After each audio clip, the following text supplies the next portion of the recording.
안녕하세요. 저는 아들 하나를 키우며 열심히 일도 하고 있는 30대 여성입니다. 여러분들은 인생에서 둘도 없는 절친이 있으신가요? 저에겐 누구보다 소중하고 귀중했던 친구가 있었는데요. 제 절친은 귀한 아들을 만나게 해준 장본인이기도 하지만 제 인생을 한순간에 낭떠러지로 떨어지게 했던 사람이기도 합니다.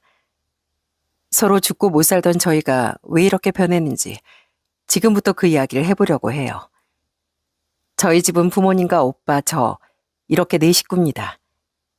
원래는 서울에서 거주를 하다 제가 고등학교에 입학할 무렵 저희 가족들은 지방으로 이사를 가게 되었어요. 전 처음에 이사 가는 게 너무 싫어서 혼자 서울에 남겠다고 고집을 부리기도 했습니다. 엄마, 꼭 이사 가야 돼?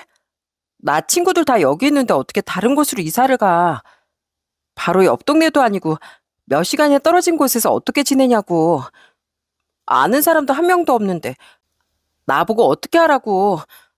나도 그냥 오빠랑 여기서 지내면 안 돼? 오빤 여기서 학교 다니고 혼자서 지내잖아.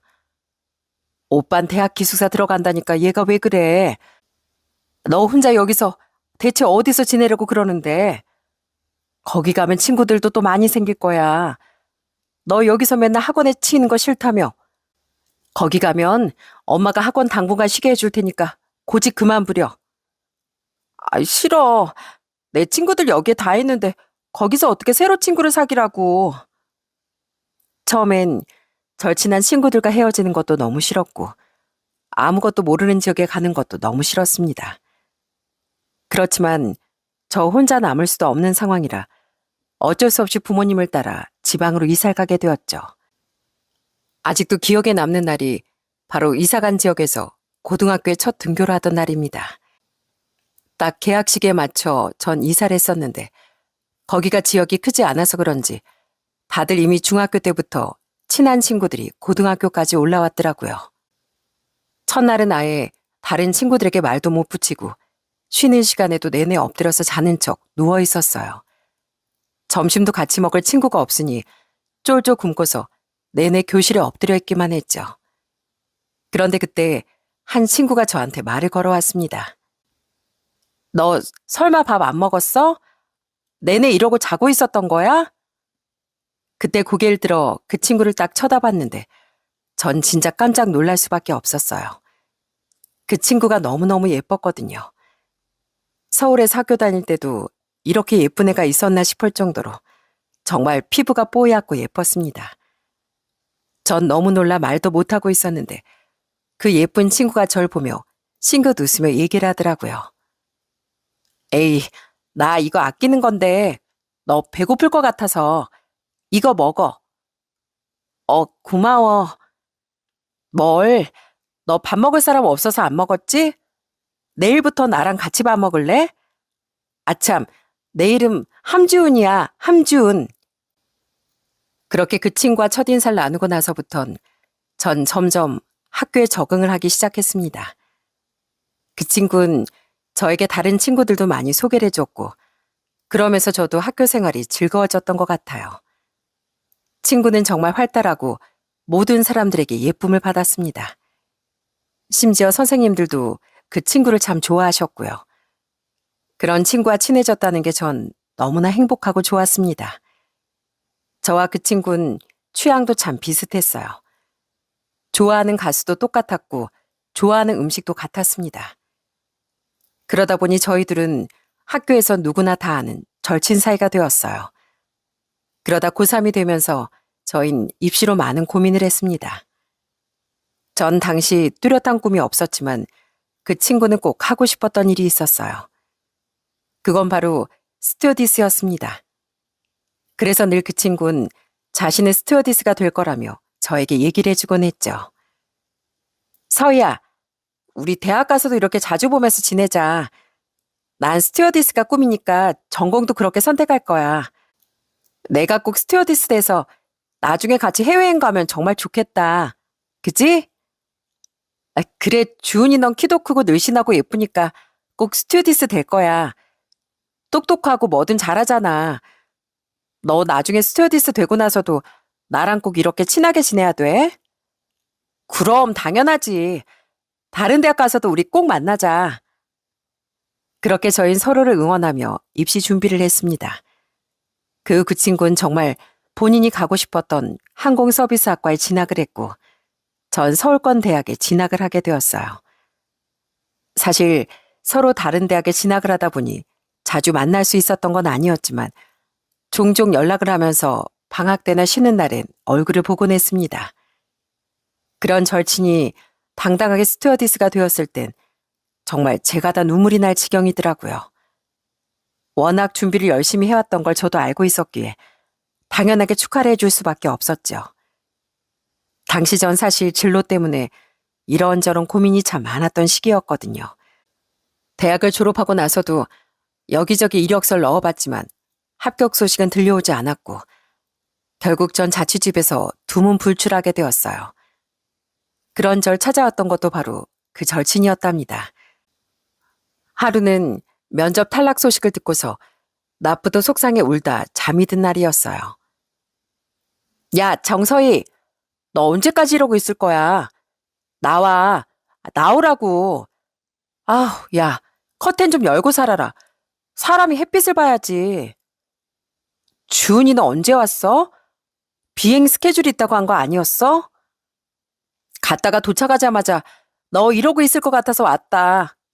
아우, 너 지금 뭐해? 뭐 거기 떨어졌다고 하늘이 무너지니?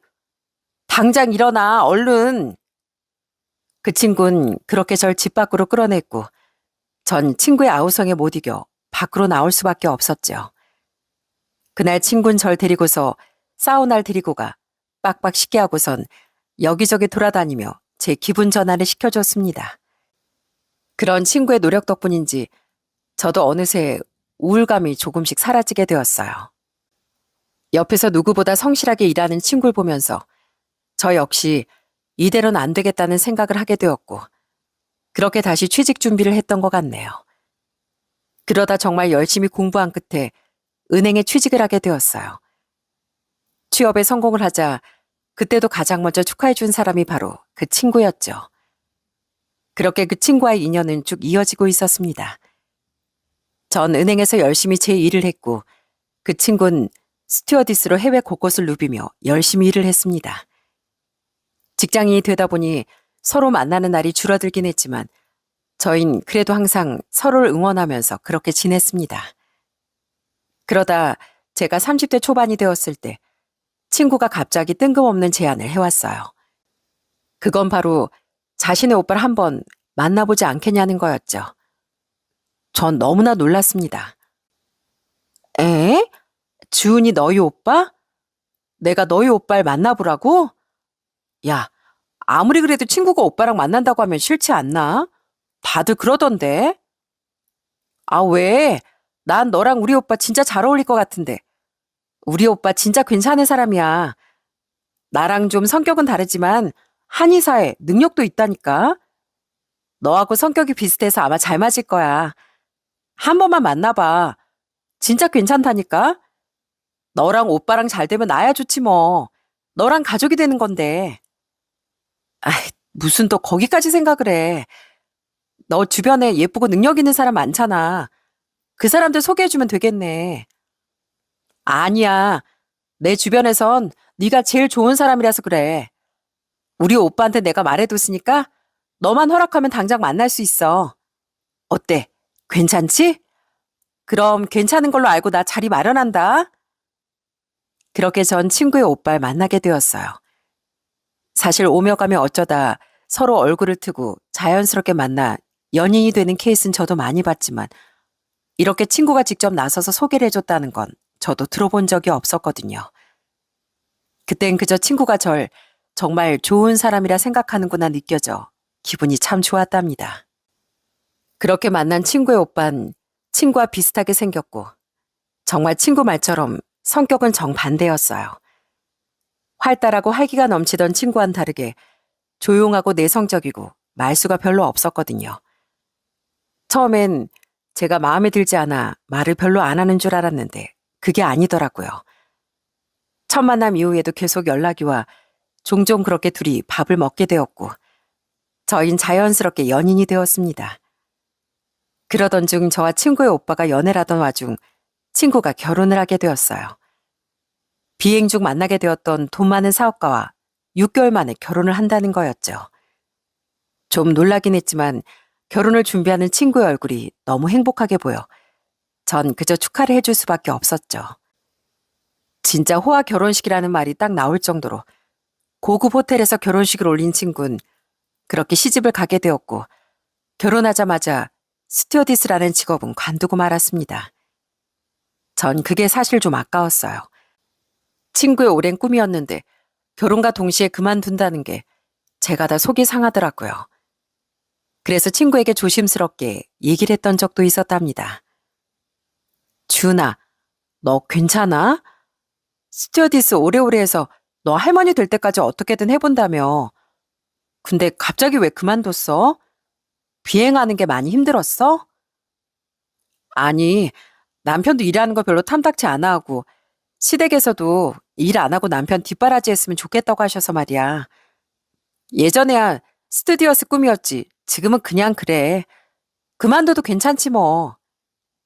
그래도 아깝다 야. 네가 얼마나 그 일을 사랑하고 아꼈는데. 여기저기 해외 다니면서 구경하는 것도 너 진짜 좋아했잖아. 아이, 언제적 소리야. 이제 뭐 내 돈 내면서 해외 마음껏 갈 수 있는데 뭘. 부잣집으로 시집을 간 그 친구는 점점 조금씩 변하기 시작했습니다. 소소하게 떡볶이 먹으면서 예전 추억을 떠올리며 하하호호 웃었던 그 친구는 어디 가고 오랜만에 얼굴을 봐도 늘 명품과 돈 자랑을 하는 친구를 보면서 더 이상 전 대화가 즐겁지 않더라고요. 그 친구도 저에게 연락을 점점 안 하기 시작했고요. 아무래도 서로 환경이 달라지니 어쩔 수 없는 일이라고 생각했죠. 그러다 친구가 결혼을 하고서 2년 후에 저희 역시 결혼을 하게 됐습니다. 남편은 정말 착하고 누구보다 배려심이 많아 절 항상 1순위로 챙겨주는 사람이었어요. 그런 남편과 함께 한다면 평생 행복하게 살 수 있겠구나 생각을 했죠. 그렇게 전 절친한 친구와 신우 새언니 사이가 되었답니다. 큰 신우가 바로 제 친구였고 그 밑으로 작은 신우가 있었어요. 작은 신우와 시부께선 처음부터 절 너무 좋아해 주셨고 항상 절 많이 챙겨주셨어요. 그렇지만 시모께선 이상하게 절 못마땅해 하실 때가 많았답니다. 아무래도 한의사인 자신의 아들보다 제가 못하다고 생각을 하셨나 봐요. 전 그런 시모의 마음을 이해하고 처음엔 제가 더 잘하려고 노력했습니다. 친정과 시댁이 같은 지역이다 보니 가끔씩 친정에 갈 때면 늘 잊지 않고 시댁에도 들렸었고요. 그러면서 항상 시댁엔 선물들을 들고 가곤 했습니다. 가서도 옆에서 잘하지 못하지만 시모 일을 거두려고 노력도 했고요. 그런 노력 덕분인지 처음엔 좀 못마땅해 하시던 시모가 조금씩 저한테 마음을 여시는 것 같더라고요. 그렇게 결혼 생활을 이어가던 와중 시댁에 큰 사건 하나가 벌어지고 말았습니다. 제가 결혼하고서 1년쯤 되었을 때 제 친구인 큰 신우가 이혼을 하고서 시댁에 내려온 거였어요. 전 그 소식을 듣고 너무 놀라 바로 큰 신우에게 연락을 했죠. 그랬더니 큰 신우가 아무렇지 않은 척 얘기를 하더라고요. 내 소식 들어서 전화했구나? 별거 아니야. 그냥 서로 살다 보니까 마음도 안 맞고 나도 지긋지긋해서 헤어졌어. 요즘 뭐 이혼이 별거니? 걱정하지 마. 나 괜찮으니까. 정말 괜찮아? 나한테 왜 연락도 안 했어? 무슨 일 있었으면 연락을 해야지. 뭐 좋은 일이라고 연락을 해. 그리고 나도 별로 힘들지 않았고. 걱정 마세요, 새언니. 왜 이혼을 한 건지 물어보진 않았지만 큰 신우가 그렇다고 저한테 먼저 얘기를 꺼내지도 않는데 제가 계속 물어보는 건 아닌 것 같아 저도 굳이 얘기를 꺼내지 않았습니다. 그런데 나중에 알고 봤더니 진짜 전 너무 깜짝 놀랄 수밖에 없었어요. 큰 신우이가 이혼을 해서 집으로 돌아오게 된 이유가 바로 큰 신우의 바람 때문이었거든요. 몰래 다른 남자 만나다 걸려 위자료를 지불하지 않는 대신 재산 한 푼 나누지 않는 조건으로 진짜 딸랑 몸만 빠져나온 거였어요. 남편이 쉬쉬하면서 저한테 슬쩍 얘기를 해주는데 진짜 어떻게 제 친구가 그런 짓을 저지를 수 있는지 속으로 정말 많이 놀랐습니다. 그렇지만 시댁 식구들 누구 하나 직접적으로 말도 꺼내지 않으니 저 역시 말을 꺼내지 않았죠. 그러다 한 번은 제가 은행에서 승진을 해서 연봉도 높아지고 직위도 높아지게 되었어요. 그런데 그 얘기를 남편이 시댁에 자랑스럽게 꺼냈던 게 화근이었어요. 엄마, 아버지, 아내가 이번에 승진했어요. 아내는 그냥 소소하게 저희끼리 축하하고 넘어가자고 했는데 그래도 좋은 소식 널리 알리면 좋을 것 같아서 말씀드려요. 그러냐? 아이고, 우리 며느리 역시 대단하네, 대단해. 저번엔 은행에서 친절 사원으로 무슨 상까지 받지 않았어? 축하한다가 정말. 감사해요, 아버님. 저도 이번에 승진할 줄 몰랐는데 잘 풀려서 기쁘네요. 오늘 그런 기념으로 저녁은 제가 살게요. 그렇게 즐겁게 웃으며 축하를 받고 있는데 갑자기 시모와 큰 신우가 비웃으며 얘기를 꺼낸 거였습니다. 은행 뭐 거기서 연차만 쌓이면 승진하는 거 그런 거 아니야? 따지고 보면 벌써 승진을 했어야 하는 건데 며느리 네가 좀 늦은 건 아니고? 아이, 엄마, 내가 세언니 잘 알잖아. 워낙 조용하고 그래서 승진이야 빨리 하기 어렵지 뭐. 그래도 저렇게 꿋꿋이 버티는 거 보면 얼마나 장해. 하긴 뭐 은행 직원들 우리 딸처럼 좀 활발하고 성격도 시원시원 좋아야 하는데 우리 며느리냥 살갑지도 못하고 조용한데 어떻게 승진을 했나 몰라. 그거 보면 이번에 승진한 게 참 장하기도 하네. 은근슬쩍 비꼬면서 얘기하는 두 사람을 보면서 저 너무나 어처구니가 없었습니다. 그런 모습을 저 대신 화를 내주는 사람이 있었어요. 그건 바로 시부와 작은 신우였습니다. 아니 당신은 어떻게 말을 해도 그런 식으로 해. 은행 들어가 저렇게 쭉쭉 승진하는 게 어디 쉬워? 잘했다 말하면 될 것이지. 꼭 그런 식으로 말을 해야 되겠어? 그래 맞아 엄마. 세연이한테 왜 그래? 내 친구들도 이제 은행 들어간 친구들 많은데 다들 힘들다고 난리야. 그래서 난 세연이 보면 진짜 대단하다고 생각하는데 아니 어떻게 엄마랑 언니는 그런 식으로 얘기를 해? 세연이, 전 진짜 세연이 존경해요. 저희 친구들도 은행에서 일하는 친구들 많아서 저도 듣는 게 있는데 진짜 세연이 대단한 것 같아요. 그래, 우리 며느리가 얼마나 대단하게 열심히 일하는 줄 알아? 그리고 주은이 너도 그러는 거 아니다. 친구가 잘 되면 옆에서 축하해 줄 줄도 알아야지. 네 친구 보면서 좀 배워라, 배워. 뭐 느끼는 거 없어? 이혼해서 집에 들어와 그러고 지내면 어째? 얼른 일자리 구해서 일을 해야지, 일을. 그렇게 시부가 화를 내자 시모는 아무런 말도 하지 못했고 큰 시누인 바닥만 쳐다보다가 횡하니 방으로 들어가 버리더군요. 저나 남편은 진짜 당황스럽더라고요. 그러다 저녁에 다시 집으로 가려고 하는데 시모가 슬쩍 절 불러 얘기를 하더군요. 전 시모의 말을 듣고 마음이 좀 아팠습니다. 아까 내가 미안했다. 아휴, 나도 어쩔 수 없는 시엠인가 보다.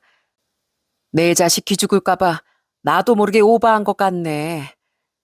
너도 알다시피 주은이 이혼하고서 집에 온 지 벌써 몇 달째인데 저렇게 일도 못하고 있잖니.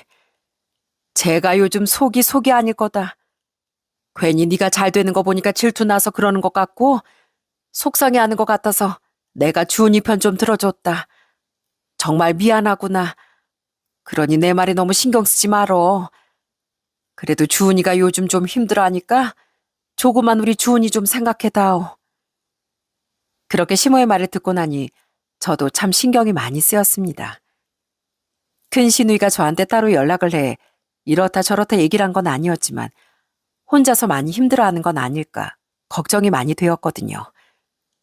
그래서 오랜만에 큰 시누이에게 연락을 하게 되었어요. 처음엔 아무렇지 않게 말하던 큰 시누가 얘기를 하다 갑자기 울먹이면서 말을 하는데 전 너무나 당황스러웠어요. 새언니, 아니 서희야, 나 진짜 요즘 힘들다. 나라고 뭐 취직 안 하고 싶겠어? 어디든 들어가서 일하고 싶지. 근데 요즘 일자리가 어디 그렇게 많이 나오나? 나였어도 경력이고 잘하는 사람 채용하고 싶지. 난 평생 비행기만 타다가 일 그만둔 지도 오래됐는데 내가 어떻게 취직을 빨리 할 수가 있겠어. 나 진짜 힘들고 억울해. 그렇다고 내가 돈이 있어 뭐가 있어. 집에서 나갈 수도 없고 나도 답답해 미치겠어, 얘. 그럼 뭐라도 배워보는 건 어때? 학원이라도 다니면서 뭐라도 배워보면 취직 자리 생길 수도 있는 거잖아. 그럴까? 근데 학원 다닐 돈도 없는데 어떡해. 아빠랑 엄마한테 돈 달라고 하면 분명 절대 안 된다고 하실 텐데. 그래서 말인데 혹시 네가 나 좀 도와줄 수 없을까? 한 500만 원만 빌려줄 수 있어? 내가 어떻게든 나중에 취직하면 갚을게. 어? 새언니, 제발 나 좀 도와줘. 전 울먹이며 얘기하는 큰신의 말을 외면할 수가 없었어요. 남편과 상의하고 나서 큰신우에게 그렇게 돈을 빌려주게 되었죠. 전 그 돈으로 진짜 열심히 학원을 다니며 취직 준비를 하는 줄 알았습니다. 그 뒤로도 몇 번 더 연락이 와 도와달라고 요청을 하길래 전 진짜 좋은 마음으로 도와주게 되었거든요. 그때가 결혼 2년 차쯤 되었을 때였는데 저도 그때 임신을 하게 되면서 시댁엔 자주 내려가지 못했어요. 그냥 열심히 학원도 다니고 일자리도 알아보고 있다고 하길래 전 옆에서 응원도 해주고 열심히 준비해보라고 말도 했었죠. 그러다 임신하고서 어느 정도 안정기가 되고 나서 딱 시댁에 갔는데 진짜 너무 놀라 할 말을 잃었습니다.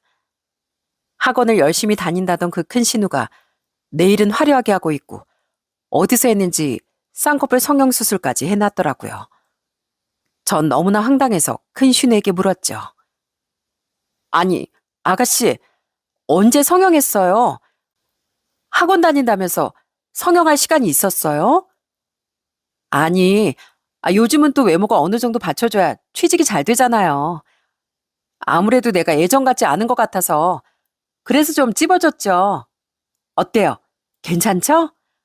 내가 세연이한테 말하려고 했는데 말 안 했나? 학원비도 없다고 하던 사람이 갑자기 어디서 돈이 있어서 설마. 에이, 아니에요, 언니. 세연이는 참 날 뭘로 보고. 절대 아니니까 걱정하지 마. 큰 신은 제 말이 오히려 소스라치게 놀라며 절대 아니라고 항변을 했지만 전 그 말이 믿어지지 않더라고요. 시댁에 있는 내내 학원 책이라곤 하나도 보이지 않고 못 보던 명품백에 거기다 화려한 옷들까지 여기다 돈을 다 쓴 것 같다 싶은 생각이 딱 들더라고요. 그렇게 부글부글 끓는 속을 겨우 참고서 시댁에서 다 같이 모여 밥을 먹게 되었어요. 그날 밥상에 올라온 게 생선이었는데 남편이 그 생선을 하나하나 발라 제 밥 위에 올려주더라고요. 그런데 그게 또 큰 신우랑 시모는 꼴보기가 싫었나 보더라고요. 참, 어디 남편 없는 사람 서러워서 살겠나? 아무리 그래도 여기서 이러는 건 좀 아니지 않나? 그러니까 니들도 좀 니들끼리 있을 때나 그러지. 아무 때나 그러지 좀 마라. 사람 민망하게 왜 그러는 거야 대체? 그러자 시부가 오히려 버럭 화를 내며 시모랑 큰신을 혼내셨습니다. 아니 보기만 좋구만 뭘 그거 가지고 그래. 생선가시 하나도 못 발라줘? 며느리가 몸도 무겁고 힘드니까 우리 아들이 좀 도와주고 가지고 참 별게 다 유난이다 유난이야. 조용히 하고 밥이나 먹어. 시부의 단 한마디로 시모와 큰신은 더 이상 말을 하진 않았어요. 그러다 시모의 화가 터진 건 바로 밥상을 정리하고 설거지를 하려고 할 때였습니다. 다 같이 밥상을 치우고서 설거지를 하려고 제가 딱 고무장갑을 끼는데 남편이 후루룩 달려와가지고선 제 고무장갑을 뺏어들더라고요. 여보, 내가 할게 내가. 당신은 가서 앉아있어. 아버지랑 같이 과일 먹어. 당신 오래 서 있으면 다리 퉁퉁 붓고 아프다며. 내가 할 테니까 얼른 가. 아니야, 내가 하면 되지. 괜찮아. 오랜만에 집에 왔는데 당신이 가서 아버님이랑 얘기 나눠. 그렇게 저와 남편이 서로 하겠다고 투닥거리고 있는데 시모가 갑자기 와선 남편 팔을 이끌고선 주방 밖으로 내쫓아 버리더군요. 그러면서 저한테 퉁명스럽게 한마디를 하셨습니다. 예, 넌 네 남편 못 시켜서 그렇게 안달이니? 아무리 그래도 시댁까지 와서 네 남편 부려먹는 꼴을 내가 봐야 되겠어? 넌 네 남편이지만 나한텐 귀하고 소중한 아들이야. 안 그래도 일주일 내내 한의원 운영하느라 바쁜 애 어쩜 저렇게 가만히 쉬질 못하게 하니? 너 혹시 집에서도 우리 아들 이렇게 시키는 거야? 난 그 꼴 못 본다. 난 우리 애들 임신하고서도 농사일 잘만 했어 얘. 다리가 붓긴 뭘 어딜 부어. 네가 살쪄서 그렇지. 어머님, 제가 또 뭘 남편 부려먹는다고 그러세요. 제가 시킨 게 아니고요. 남편이 와서 하겠다고 한 거예요. 제가 오죽 네가 들들 볶았으면 여기까지 와서 저러겠니? 네가 집에서 들들 볶아서 그런 거 아니고? 너 그러는 거 아니다. 우리 아들 밖에 나가면 다들 선생님 선생님 하면서 우대해 주는데 네가 어떻게 우리 아들 이렇게 홀대하니? 네? 홀대요? 어머님, 제가 언제 남편을 홀대했다고 그러세요? 그리고 제가 다른 상황도 아니고 임신해서 이렇게 배가 불러 있는데 남편이 좀 절 배려할 수도 있는 거지. 그거 가지고 왜 그러시는 건데요? 뭐라고? 너 지금 시애미한테 지금 말 대꾸 하는 거야? 아이고, 야, 너 어디서 배워먹은 버르장머리야? 안 그래도 너 들어오고 나서 우리 딸 일도 안 풀리고 속상해하는 걸 보는 것도 힘든데? 아니 우리 아들까지 저렇게 부려먹는 걸 내가 꼭 봐야 되겠니? 어? 네가 한번 말해봐. 네 그 뱃속에 있는 애가 나와서 저러고 있는 걸 보면 너도 속이 시원하겠어? 전 설거지 하나 가지고 시모가 이렇게까지 화를 낸다는 게 도저히 이해가 되지 않았습니다.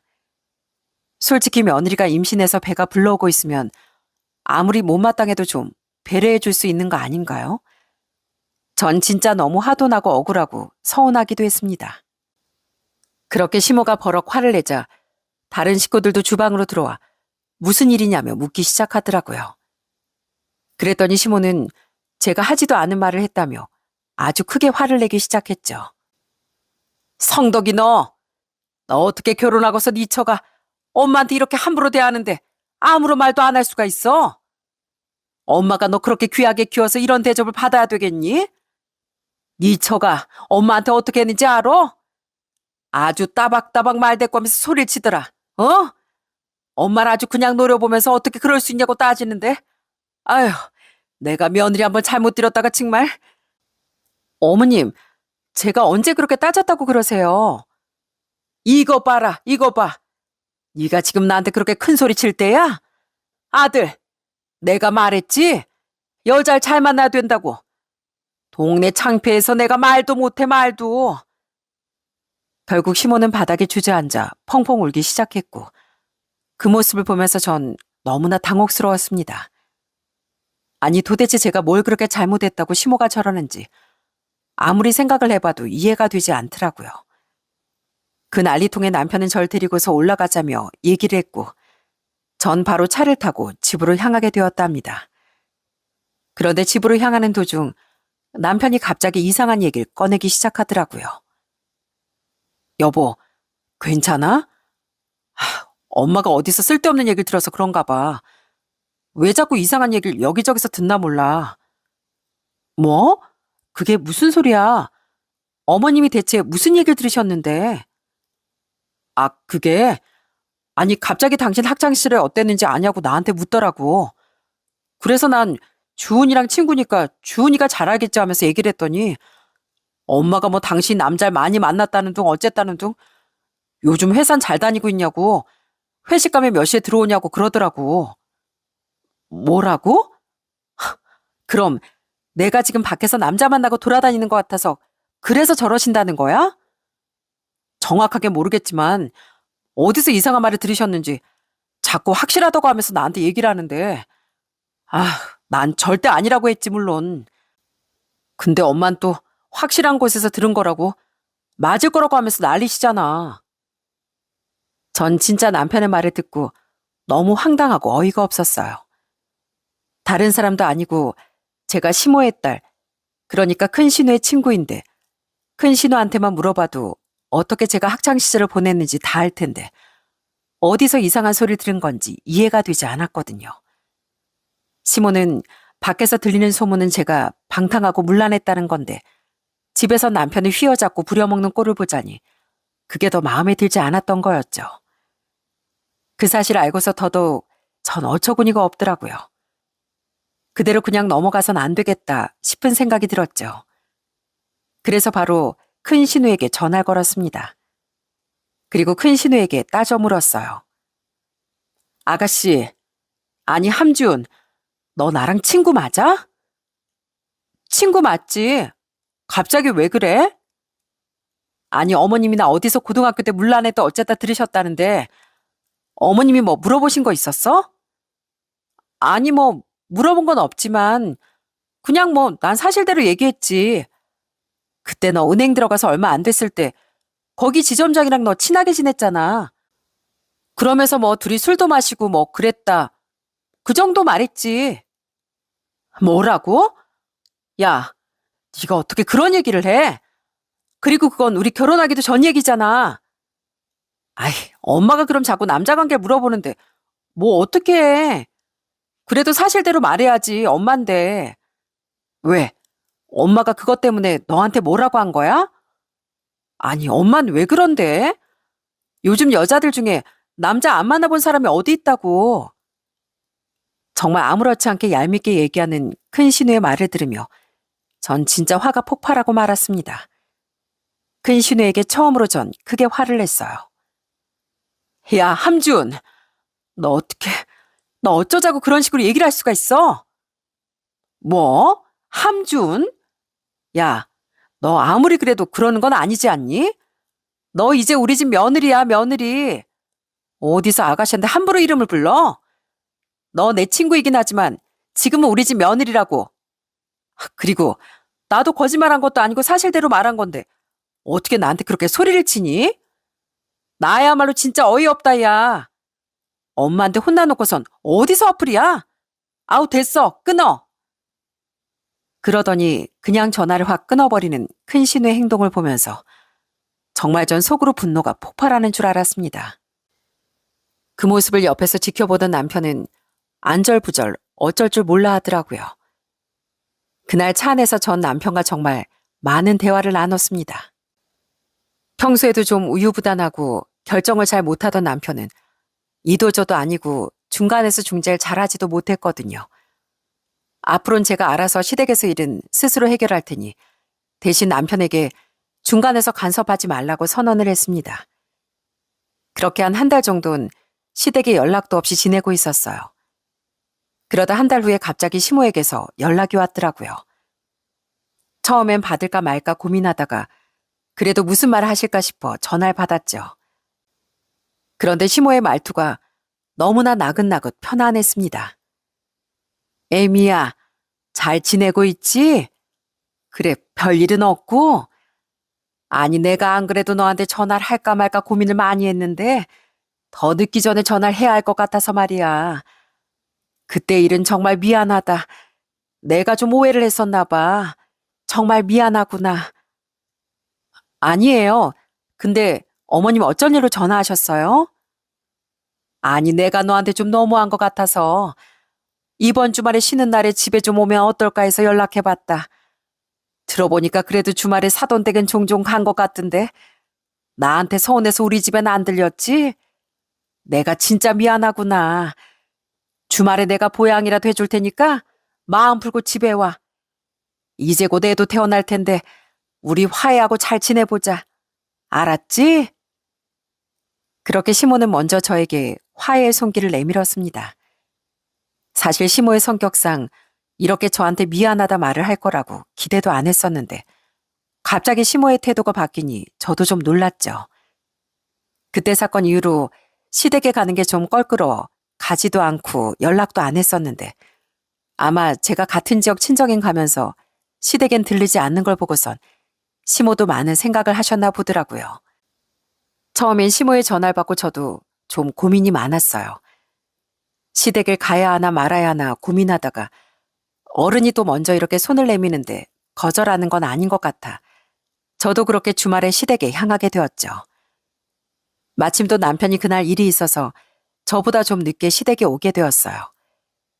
남편이랑 같이 갈까 했었는데 시모가 급하게 왔다가 가면 탈난다면서 천천히 아침에 출발해서 낮에 도착해서 푹 쉬라며 남편 끝날 때까지 기다리기보단 먼저 와 있으라고 제게 권하시더라고요. 그때가 10월 가을쯤이었고 배추 농사 짓는 시댁은 한창 바쁜 시기였습니다. 그런 와중에 절 신경 써서 집으로 오라고 하셨는데 제가 어떻게 그걸 거절할 수 있었겠어요? 그냥 좋은 마음으로 시댁으로 향하게 되었죠.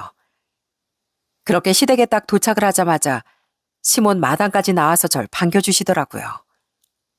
아이고, 먼 길 오느라 수고했다, 수고했어. 그래, 차는 막히지 않았니? 네, 어머님. 오는 길 막히지 않았어요. 근데 다들 어디 가셨어요? 아까 보니까 배추밭에 사람도 아무도 없던데. 지금 이제 배추 수확철 아니에요? 아직 하나도 수확 안 하신 것 같던데.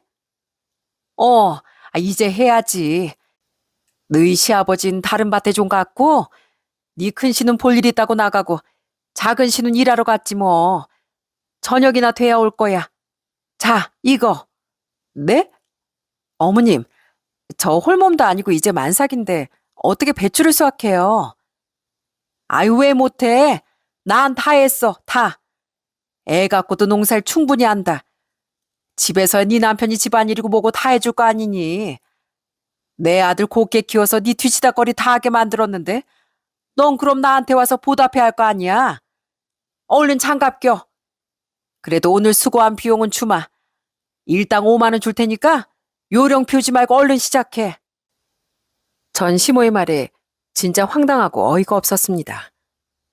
아무리 그래도 만삭이고 이제 곧 출산을 앞두고 있는 사람한테 농사일을 하라고 하다뇨. 거기다 저 혼자서 저 넓은 배추밭에서 일을 하라고 하니 이건 분명 그냥 일부러 저러는 거라는 생각이 들었습니다. 그래서 전 냉정하게 얘기를 했어요. 어머님, 저 못해요. 배도 무겁고 쪼그려 앉는 것도 힘들어서 못합니다. 정 그렇게 시키고 싶으시면 다른 가족도 다 불러서 시키세요. 왜 저한테만 그러시는 건데요? 나중에 아이 낳고서 몸조리 다 하고 배추 수확하러 도와주라고 하시면 올 수 있겠지만 이런 식으로는 아니죠. 저 이만 가볼게요. 뭐? 야, 너 여기 와서 며느리로 산 게 뭐가 있다고 그렇게 당당해? 혹여나 지 남편만 부릴 줄 알지? 네가 무슨 여왕이야, 여왕? 가긴 어딜 가? 얼른 배추밭 들어가서 얼른 배추 따. 내가 너 이럴 줄 알았어. 뭘 시키면 죄다 못한다, 안 한다. 내가 이럴 줄 알고 너한테 그렇게 말한 거야. 이거 봐라. 뭐 해준다고 하니 쪼르르 온 거. 그때였습니다.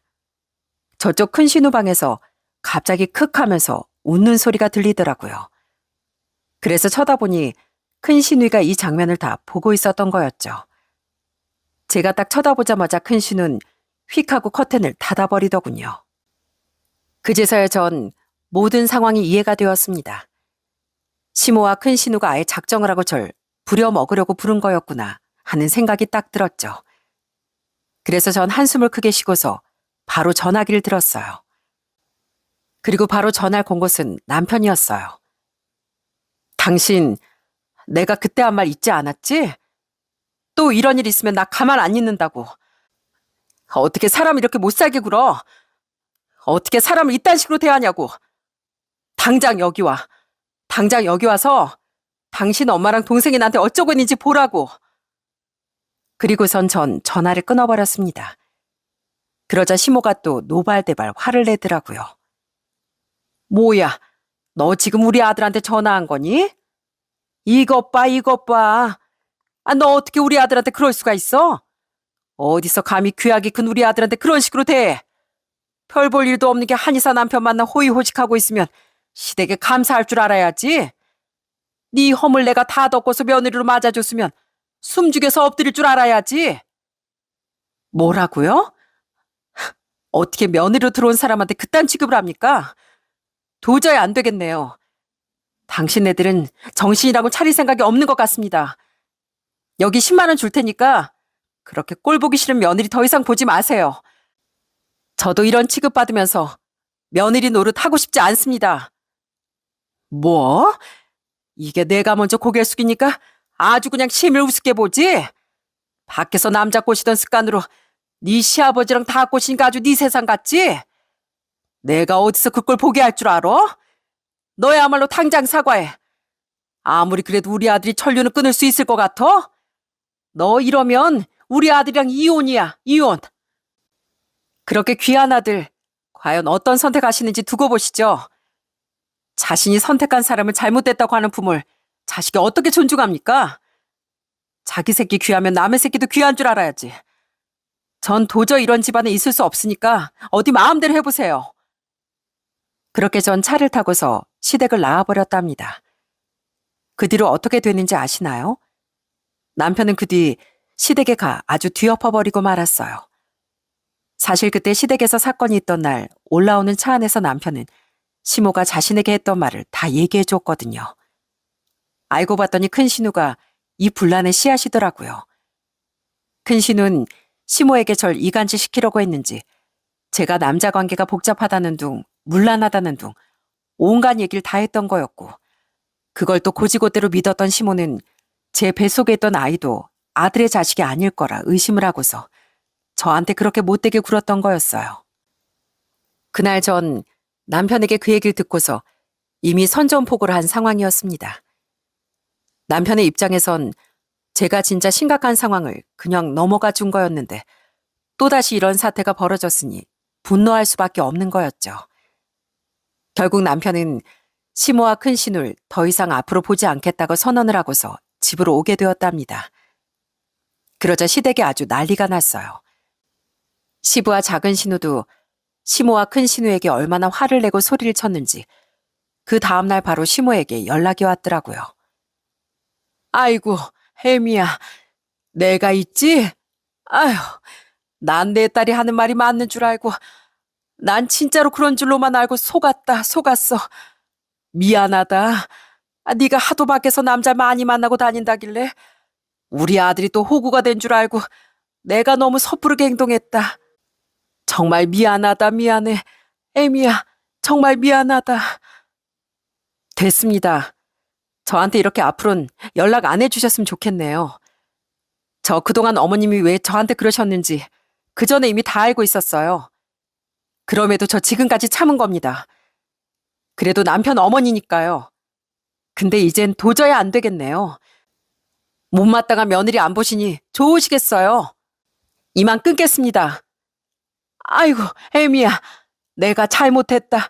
내가 잘못했어. 그렇게 전 시모의 전화를 다 차단해버렸습니다. 그 뒤로 큰 신우는 한 번 연락이 없었어요. 모든 사건이 자신으로 인해 생긴 일임에도 연락조차 없는 큰 신우에게 전 다시 한번 실망을 했답니다. 그리고 그날 이후 전 출산을 하게 되었어요.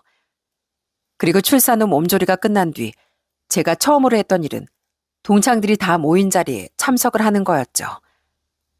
사실 초대받지 않은 상황이었지만 전 그 자리에 당당하게 나타났습니다.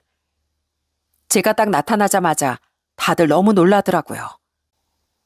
어? 서희야, 너 어떻게 여기... 왜? 내가 못 올 때 왔니? 아니면 뭐 반갑지 않은 손님이라서 그래? 니들 참 너무한다. 그래도 나랑 3년을 내내 얼굴 보며 지냈는데 어떻게 나한테 사실 확인도 안 하고 사람 그렇게 못된 사람으로 만들 수가 있어? 내가 바람을 펴? 내 아이가 우리 남편 아이가 아니야? 자, 유전자 검사. 이거라도 가지고 와야 니들이 믿을 것 같아서. 아니 그게 아니 우린 주은이가 네가 하도 바람 피고 다닌다고 하길래 아니었어? 그거 보면 알 거 아니야. 그리고 함주은, 넌 어떻게 그럴 수가 있어? 가장 친한 친구라고 하던 사람이 어떻게 내 뒤통수를 그렇게 칠 수 있냐고. 동네방네 없던 일을 거짓으로 만들어서 소문내니까 마음 편하디? 내가 너 바람 펴서 이혼당했다고 주변에 말 한마디 한 적 있었어? 근데 넌 어떻게 없는 얘기까지 지어내서 이렇게 소문을 내? 그러자 그 자리에 있던 다른 동창들이 수군대기 시작했습니다. 함준, 너 남편이 바람났다며? 그래서 이혼했다고 한 거 아니었어? 그래, 함준. 너 네 남편 바람나서 이혼했는데 서해까지 바람 피우니까 그 꼴 보기 싫다고 우리한테 얘기한 거잖아. 너 뭐야? 뭐가 사실이야? 아니, 그게 말이야. 너 그럼 이거 다 거짓말이었어? 서희 말처럼 다 거짓말 우리 속인 거였어? 아니, 어떻게 너 그럴 수가 있어? 우린 그것도 모르고 서희 연락도 다 끊고 지냈는데 너 어떻게 그래? 그러자 큰신은 아무런 말도 하지 못하고 서둘러 그 동창회 자리를 나가버리고 말았습니다.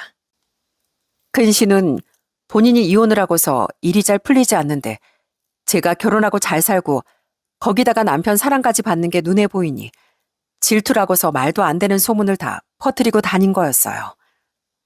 그 뒤로 친구들 사이에선 큰신은 완전 못된 년으로 소문이 나 오히려 지금은 친구들이 다 피하고 있답니다.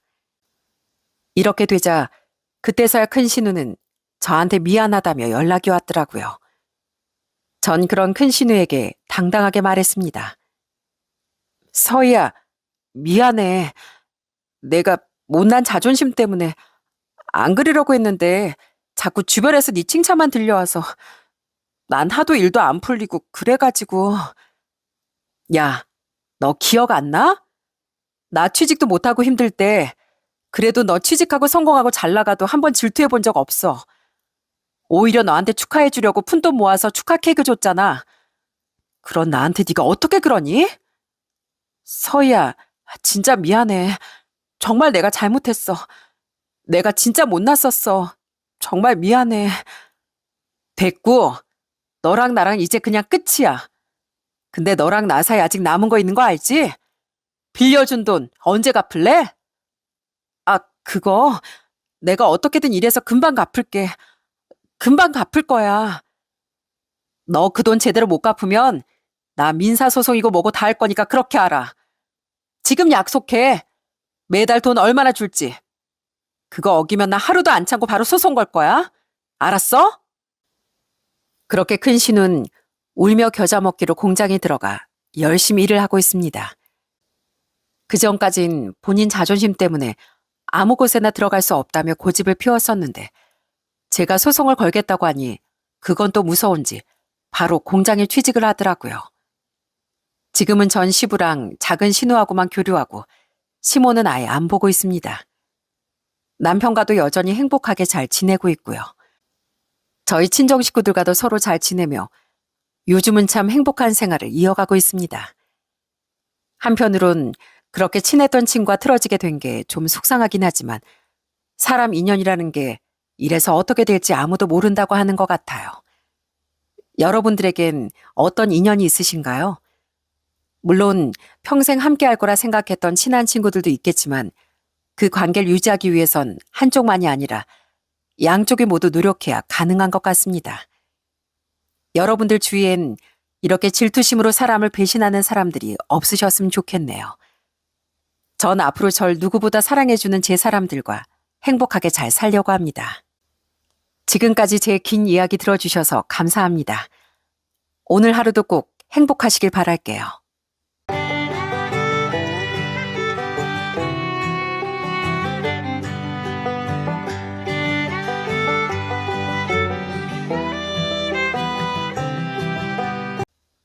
안녕하세요.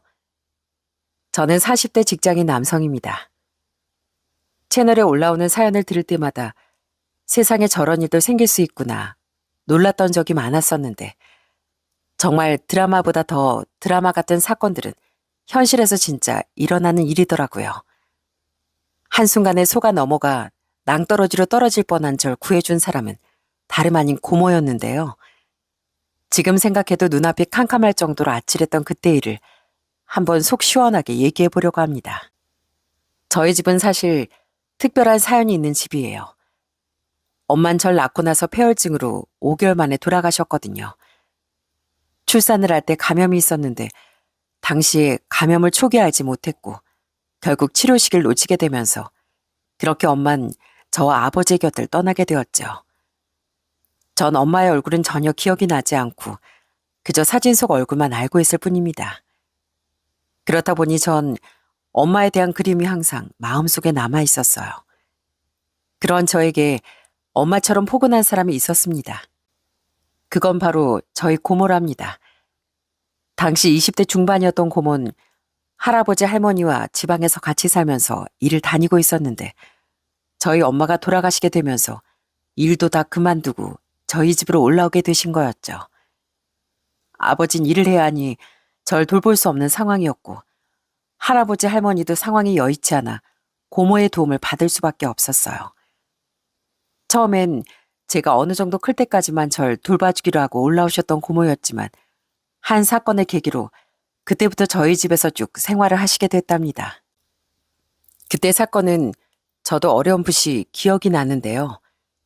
그때가 제가 유치원 때였는데 지금은 항상 보호자가 아이들을 유치원 차에서 인계를 받지만 그때 당신 집 앞에서 내려주고 가기도 했습니다. 저 역시 매번 저 혼자 유치원 차에서 내리다가 그날은 이상하게 고모가 절 마중 나왔더라고요. 그런데 전 어린 마음에 고모를 보고서 이렇게 외치고 말았습니다. 엄마! 순간 저도 당황스럽고 고모도 많이 놀란 표정이었지만 사실 그것보다 전 친구들에게 저도 엄마가 있다는 걸 보여주고 싶었어요. 물론 지금 생각하면 언젠간 다 들킬 거짓말이었지만 그땐 그런 생각은 하지도 못했습니다. 고모는 절 꽉 안아주면서 머리를 쓰다듬어 주었고 다른 친구들이 물어봤을 때도 엄마가 아니라 고모라고 한마디 해명도 하지 않았어요. 그게 그땐 어찌나 고마웠는지 모릅니다. 지금도 그때의 장면이 생생하게 기억이 날 정도로 저에겐 참 특별한 일이었죠. 저뿐 아니라 고모에게도 그날의 사건은 특별한 일이 되었습니다. 바로 그날 이후로 고모는 저와 평생을 같이 살겠다고 다짐을 했었거든요. 원래는 학교에 들어가면 고모도 다시 집으로 돌아가려고 했지만 어린 절 도저히 두고 가지 못하겠다며 고모는 그날 이후 저희와 함께 살게 되었죠. 고모는 참 재주도 많으셨어요. 원래는 일반 사무직으로 일하셨는데 어느 날부턴 사주와 관상학 공부를 시작하시더니 그쪽으로 일을 하게 되었습니다. 제가 초등학생일 때부턴 고모가 길거리에 사주 자판을 열고서 사람들 사주와 관상을 봐주시곤 했어요. 여러분들도 한 번쯤 보셨을 텐데 거리에 쫙 사주 보는 노점들이 있는 곳 아시죠? 바로 거기에 저희 고모도 노점을 여셨답니다. 고모는 사람들 사주도 정말 잘 봐주셔서 늘 손님들이 많았어요. 물론 사주 자체도 잘 보셨지만 고모는 무엇보다 사람들과 대화하는 걸 너무 잘하셨죠. 그러다 보니 고모와 얘기를 나누려고 오시는 단골 손님들도 많았죠. 그런 고모가 저에게 항상 하는 얘기가 있었습니다. 사실 지금 생각해보면 그냥 절 위해 해주는 말이었을 텐데 그땐 정말 고모가 하는 말이 다 맞을 거라고 생각을 했었어요. 광현아, 원래 어린애들이 이런 거 보는 거 아니지만 고모가 워낙 사람 잘 보는 거 우리 광현이도 알지? 그럼 알지. 우리 고모 사람 얼굴 진짜 잘 보잖아. 그래, 그런 고모가 우리 광현이를 딱 보니까 말이야. 아주 위인이 될 상이야. 고모 말 따라서 잘 되는 사람 많은 거 우리 광현이도 알지? 그러니까 넌 앞으로 잘 될 거야. 이 고모 말만 믿어. 정말? 고모, 나 진짜 나중에 훌륭한 사람 될 수 있어? 그럼 대신 훌륭한 사람 되려면 공부도 열심히 하고 준비를 해야 돼. 알았지? 준비만 잘하면 광현이 분명 좋은 사람이 될 거야. 늘 저를 이렇게 응원해주는 고모 덕분에 전 항상 자신감을 갖고 제 삶을 살 수 있었답니다. 그때 시절엔 엄마가 안 계시면 주변의 시선도 별로 좋지 않았었거든요. 그런데 그런 시선도 전 그저 제 인생이 성공하기 전에 겪는 그저 그런 고난 중 하나일 뿐이라고 생각할 수 있었어요. 이런 긍정적인 생각을 갖게 된 건 다 고모 덕분이었고요. 그런 고모를 누구보다 걱정했던 건 바로 저희 아버지셨어요. 40살이 다 되도록 시집도 가지 않고 있는 고모를 보면서 아버지는 항상 선자리를 마련해 오시곤 했습니다. 한 번은 제가 중학교에 들어갈 무렵이었어요. 밥을 먹고 있는데 그날도 아버지가 고모한테 선을 보라고 얘기를 꺼내시더라고요. 은수가, 이번에 들어온 선자리 진짜 좋은 사람이야. 내가 아는 거래처 사장인데 나이 너보다 한 3살 많지만 이 사람도 일하느라고 결혼을 못했거든. 사람이 어찌나 순박하고 착한지 몰라. 다른 거 몰라도 일단 한번 만나나 봐. 에이, 오빠 왜 그래? 난 결혼 안 한다니까. 몇 번을 말해야 내 말 알아들을 거야. 나 결혼 안 한다고. 그러니까 이제 더 이상 선자리 그런 거 알아보지 마. 아니 왜 결혼을 해야지. 결혼해서 네 자식 낳고 그러면서 살아야지. 언제까지 그렇게 조카만 키우면서 살 거야? 이제 광현이도 다 컸어. 그러니까 너도 네 인생을 살아. 무슨 소리야. 광현이 아직 애야, 애. 그리고 나한텐 광현이가 내 아들이고 내 자식인데 지금 오빠 무슨 소리 하고 있는 거야? 오빠 나 없으면 광현이 어떻게 키우려고 그래? 맨날 바쁘다고 일만 하면서 광현이한테 신경도 안 쓰면서 무슨 나보고 시집을 가라 말아야. 아, 됐어. 나한텐 광현이만 있으면 되니까 오빠는 빠지셔. 고모는 정말 절 아들처럼 생각하셨어요. 평생 결혼이라는 건 아예 염두에도 두지 않으셨어요. 그렇다고 저한테 매번 사랑만 주신 건 아니었습니다. 혼내야 될 땐 절 호되게 혼내시고 훈육도 정말 강하게 하셨죠. 절 누구보다 응원하고 지지해 주신 것도 고모였지만 제가 삐뚤어지지 않게 바르게 잡아주신 것도 바로 고모였답니다. 아버진 항상 일에 치며 사셨어요. 제가 어릴 때 무역회사에 다니며 여기저기 출장을 자주 가셨는데 제가 중학교에 올라가면서부턴 작게 무역회사를 차리셨고 그러면서 저희 집 상황은 점점 더 풀리기 시작했습니다. 예전엔 고모와 아버지 두 분이서 열심히 일하면서 생계를 이어나가야 했지만 아버지 사업이 잘 되기 시작하면서부턴 생활에 여유가 생기게 되었죠.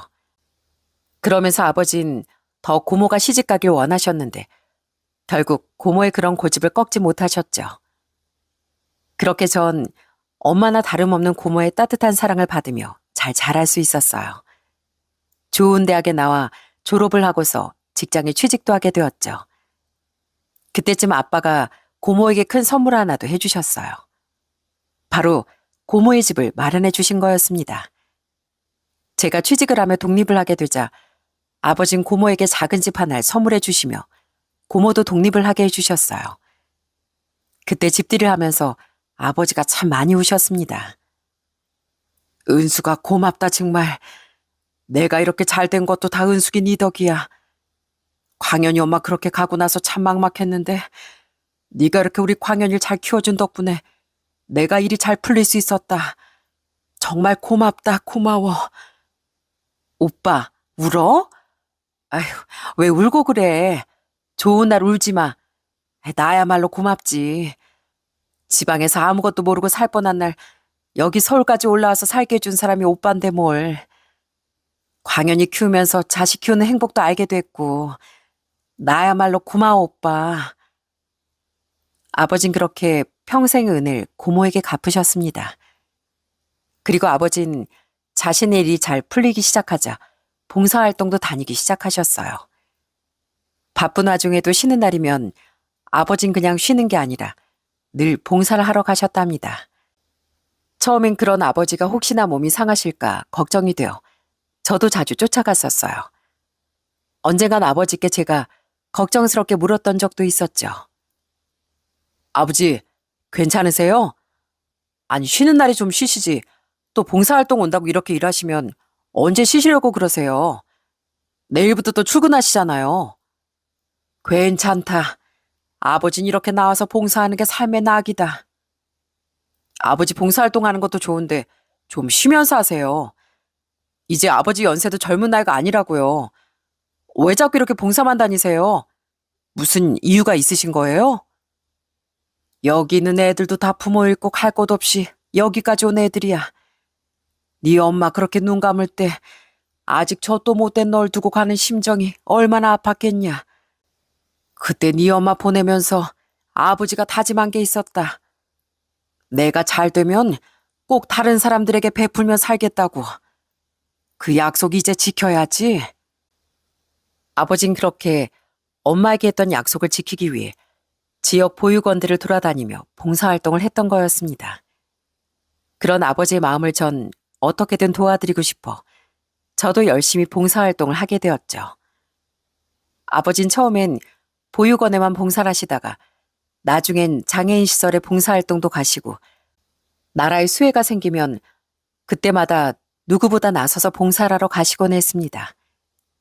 그런 아버지를 쫓아가며 돕다 보니 저도 점점 봉사에 대한 관심이 커지기 시작했고요.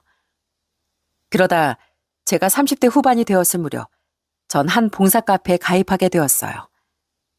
정기적으로 다 같이 모여 여기저기 도움이 필요한 곳에 봉사활동을 가는 곳이었는데 거기서 전 한 여자를 만나게 되었어요. 새로 들어온 회원이었던 그 여자는 봉사활동을 하는 내내 밝은 미소를 잃지 않았습니다. 그때 봉사 갔던 곳이 어르신들 목욕 봉사를 했었는데 사실 그게 진짜 체력적으로도 힘들고 지친 일이거든요. 거기다 치매가 있으신 분들은 씻기는 것도 수월하지 않아 많이 힘들기도 한데 처음 온 그 여자분께서 너무나 상냥하게 항상 웃으며 어르신들을 대하는 걸 보고 나니 저도 눈이 절로 갈 수밖에 없었어요. 나중에 다 같이 모여 밥을 먹을 때 우연히 제 옆자리에 앉게 되어 얘기를 나누게 되었죠. 안녕하세요. 보배 씨라고 했죠? 전 조강현이라고 합니다. 아까 보니까 엄청 능숙하시던데 전 신규 회원이시라고 해서 처음 봉사 오신 줄 알았거든요. 그런데 아니신 것 같네요. 아, 제가 원래 해외에서 살다가 봉사활동을 그쪽에서 많이 했었거든요. 국내에선 저도 이번이 처음인데 그래도 나름 여기저기 봉사 많이 다녔다고 할 만하네요. 우와, 진짜요? 해외 봉사를 많이 다니셨다고요? 네, 제가 하는 일도 해외에서 가난한 나라나 물이 필요한 국가나 의료 혜택 받지 못하는 그런 곳에 도움을 주는 자선 사업을 하고 있거든요. 그래서 여기저기 저도 참 많이 다녔는데 생각해보니까 우리나라에도 이렇게 도움의 손길이 필요한 곳이 많을 것 같더라고요. 역시 와보니까 정말 오길 너무 잘했다 싶어요. 그러면서 싱긋 웃으며 얘기를 하는 그 여자의 표정을 보면서 제 마음이 다 따뜻해졌습니다. 그 뒤로도 그 여자분은 단체 봉사를 나갈 때마다 매번 참석을 했고 그러면서 저와도 친해지게 되었어요. 그렇게 친해지면서 알게 된 사실은 더욱 놀라웠습니다. 원래 아버지가 학교 재단법인 이사장이셨는데 은퇴를 하시면서 자선사업가가 되셨고 아버지 뒤를 이어 자선사업을 같이 운영하고 있다고 하더라고요. 누가 보면 정말 남부럽지 않은 가정에서 태어난 사람인데도 자기 자신보다 남을 위해 봉사하는 삶을 더 가치 있게 바라보는 그 여자를 보면서 전 호감이 점점 더 생기기 시작했습니다. 그 뒤로 전 제 호감을 적극적으로 표현했고 그렇게 전 연애를 시작하게 되었어요. 여자친구는 참 소탈하고 편안한 사람이었습니다. 듣기론 집안도 좋고 경제적으로도 여유로운 것 같았는데 늘 입고 다니는 옷은 10,000원도 하지 않는 티에 청바지 그리고 비싸지 않은 운동화였어요. 데이트를 할 때도 비싼 레스토랑보단 소소하게 집에서 라면을 끓여 먹거나 같이 요리를 해서 먹는 걸 더 좋아했고요. 여자친구는 해외 생활하다 보니 우리나라에 대한 그리움이 커져 잠깐 국내로 들어오게 된 거라고 말하더군요. 그러면서 봉사활동을 하면서 찍은 사진들도 참 많이 보여줬고요. 와, 여긴 어디야? 진짜 넓다. 여기서 그럼 봉사활동하고 온 거야? 꽤나 더워 보이는데. 그치? 여기가 엄청 떼학볕에 주변에 아무것도 없었어. 우리나라처럼 수도시설이 되어 있는 게 아니다 보니까 물을 기르러 가야 하는데 거기까지 가는 것도 진짜 몇 시간을 걸어야 하더라고. 상황도 너무 좋지 않고 그래서 아버지가 이쪽에 물 시추 사업 투자 받으러 다니고 계셔. 아마 나도 조만간 한번 나갔다 와야 될 것 같아. 정말? 왔다 갔다 하느라 힘들진 않어? 사실 힘들고 피곤할 때도 있지. 그렇지만 저기 사는 사람들은 이렇게 도움 한번 받는 게 절실해. 그래서 힘들어도 포기할 수가 없다고. 이렇게 성품이 좋았던 여자친구를 볼 때면 전 오히려 여자친구가 참 존경스러웠답니다. 비록 자주 해외에 나가다 보니 얼굴을 매번 볼 수 있었던 건 아니었지만 항상 만날 때마다 절 배려하고 생각해주는 여자친구 보면서 이런 사람과의 미래는 더 행복하겠구나 하는 생각을 하게 되었어요. 그렇게 전 10개월 정도 연애를 하다 결혼을 결심하게 됐습니다. 처음엔 그냥 서로 결혼 얘기를 소소하게 나누다 양가 집안 얘기를 좀 깊게 나누게 되었는데 그때 저희 집안 상황을 자세하게 얘기해주게 되었어요. 당시 아버지가 서울권에 6층짜리 건물 하나를 가지고 계셨는데 그 얘기를 꺼내면서 전 아버지와 한번 만나는 자리를 갖고 싶다며 여자친구에게 말을 하게 되었죠. 사실 아직 결혼이 뚜렷하게 결정된 게 아니다 보니 여자친구가 부담스러워하면 어쩌나 걱정이 많았어요. 그런데 오히려 여자친구는 당연히 찾아뵈야겠다며 말을 해주더라고요. 그런 여자친구의 말이 전 고마웠습니다. 그 뒤로 아버지와 약속을 잡고서 만남을 갖게 된 날, 여자친구는 그날따라 정말 예쁘게 그리고 단정하게 차려입고 자리에 나왔더라고요. 안녕하세요. 이보배라고 합니다. 아버님 처음 뵙겠습니다. 제가 진작에 찾아뵙고 인사를 드렸어야 하는 건데 늦어서 죄송해요. 아이고 아니에요. 우리 광현이가 만나는 사람이 있다는 건 나도 들어 알고 있었는데 이렇게 고운 아가씨를 만나고 있을 줄은 몰랐네요. 자, 자리에 앉아요. 감사합니다, 아버님. 그리고 말씀 편하게 해주세요. 그리고 이건 제가 아프리카에 봉사 갔을 때 거기서 직접 수공예로 만든 목각 인형이에요. 이게 행운을 가져다 준다고 해서요. 아버님께 드리고 싶어서 이렇게 가지고 왔습니다. 세상에, 아예 안 그래도 해외 봉사 많이 다닌다고 들었는데 이런 것까지 다 준비하다니 정말 고마워요. 여자친구는 저희 아버지를 위한 뜻깊은 선물까지 손수 준비를 했고 그런 여자친구를 보면서 아버지 너무나 좋아하셨습니다. 그렇게 만남을 갖는 내내 여자친구는 아버지와 대화를 많이 나눴고 분위기는 정말 좋았어요. 당연히 아버지께선 저희의 결혼을 바로 허락해 주셨고요. 그렇게 아버지의 허락을 받고 나서부턴 웬일로 여자친구가 좀 더 적극적으로 결혼에 대한 얘기를 꺼내기 시작하더군요. 하루는 퇴근을 하고서 집으로 향했는데 여자친구가 먼저 집에 와 있다며 연락이 왔었습니다. 그래서 바로 집으로 향해 문을 열었더니 문을 열자마자 보이는 광경에 전 깜짝 놀랐습니다. 바로 문 앞 바닥에 조명이 쫙 깔려 있었거든요. 그걸 보고 전 너무 놀라 그 자리에 그냥 멈춰 있었는데 그때 여자친구가 꽃다발을 들고 나오면서 저에게 그 꽃을 안겨줬어요. 그리고서 하는 말을 듣고 전 정말 눈물이 절로 나왔습니다. 나에게 소중한 시간을 선물해줘서 고마워. 앞으로는 당신이랑 같이 더 소중한 추억 함께하고 싶은데 나랑 결혼해 줄래? 그러면서 꺼낸 건 바로 반지였어요. 흔히 프로포즈라고 하면 남자가 여자한테 한다고 하는데 저희는 오히려 여자친구가 저에게 프로포즈를 했거든요. 전 여자친구의 그 프로포즈를 감격스럽게 받아줬고 여자친구에게 너무 고맙고 미안한 마음에 눈물이 나오더라고요. 이런 사실을 주변에 말을 했을 때도 어떻게 그런 유니콘 같은 여자가 다 있냐며 다들 놀라워하더라고요. 저도 정말 저에게 이런 행운이 올 거라곤 꿈에도 상상을 못했었답니다. 그렇게 여자친구와 결혼을 결심하고서 저희는 본격적으로 결혼을 준비하게 되었어요. 그런데 한 가지 걸리는 점이 있었다면 바로 예비 처가 식구들을 만나보지 못했다는 거였죠. 항상 예비 아내에게 제가 예비 처가 식구들을 만나야 하지 않냐고 물어봤지만 예비 아내의 반응은 정말 대수롭지 않아 하더라고요. 보배야, 근데 아무리 그래도 우리끼리 소소하게 결혼한다고 해도 결혼하기 전에 처가 식구들은 내가 만나봐야 하지 않겠어? 정말 결혼식 다 준비하고 만나봐도 괜찮은 건가? 난 좀 걱정되거든. 왜? 우리 가족들이 오빠를 별로 마음에 안 들어 할까봐? 걱정 마. 이미 내가 오빠 사진이며 다 보내드렸어.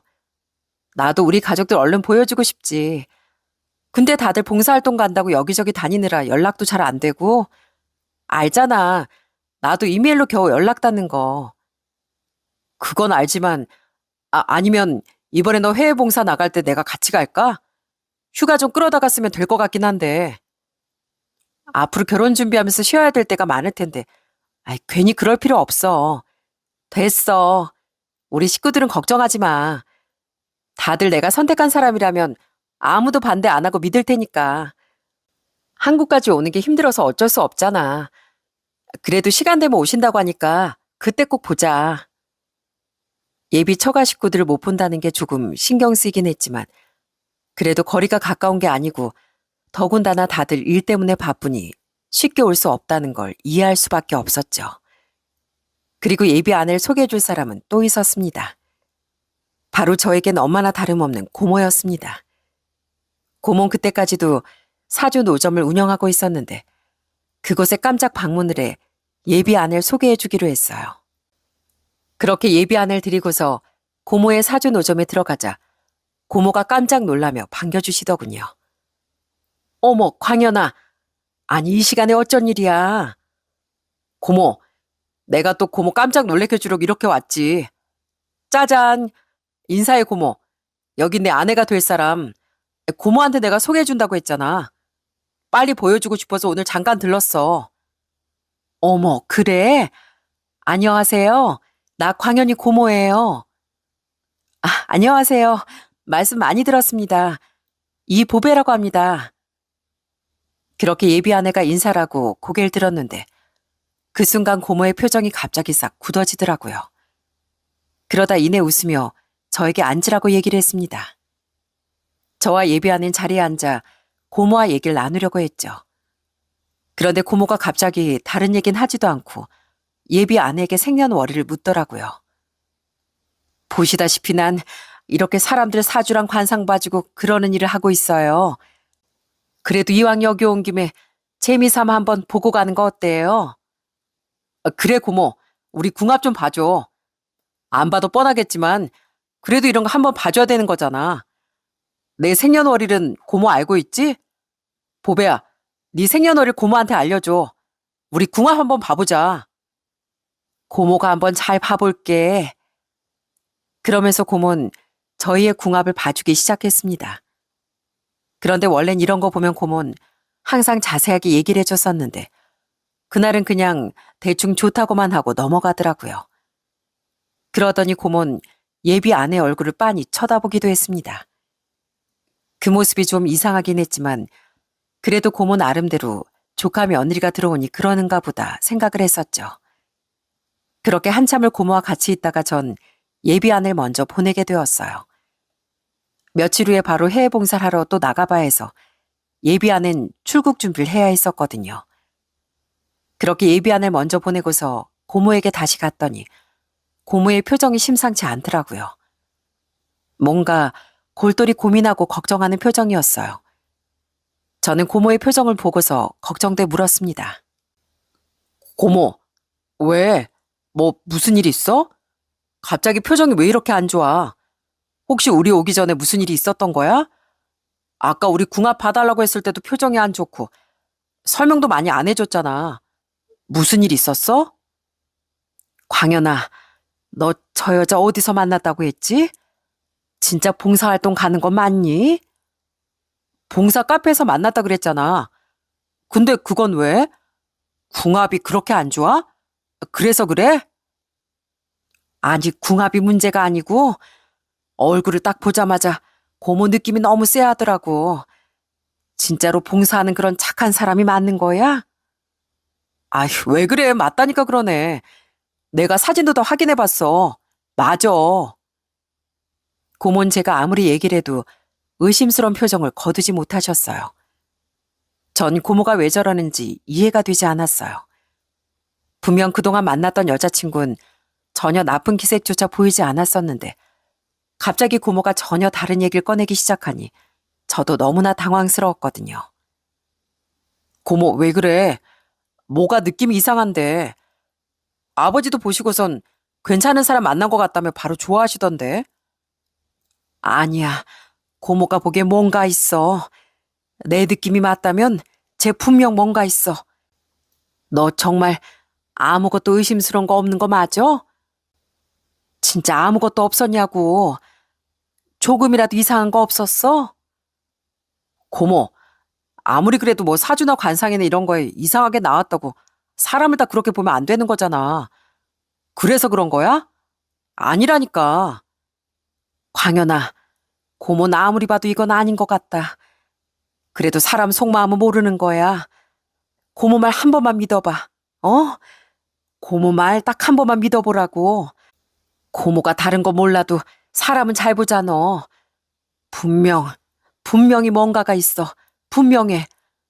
전혀는 분명 뭐가 있다고. 항상 제 편에 서서 절 응원해주던 고모는 난생 처음 제 말에 반기를 들고 절대 아니라며 반대를 하기 시작했습니다. 전 그런 고모가 단순히 느낌만으로 혹은 사주 결과만으로 사람을 판단하는 것 같아 좀 서운하더라고요.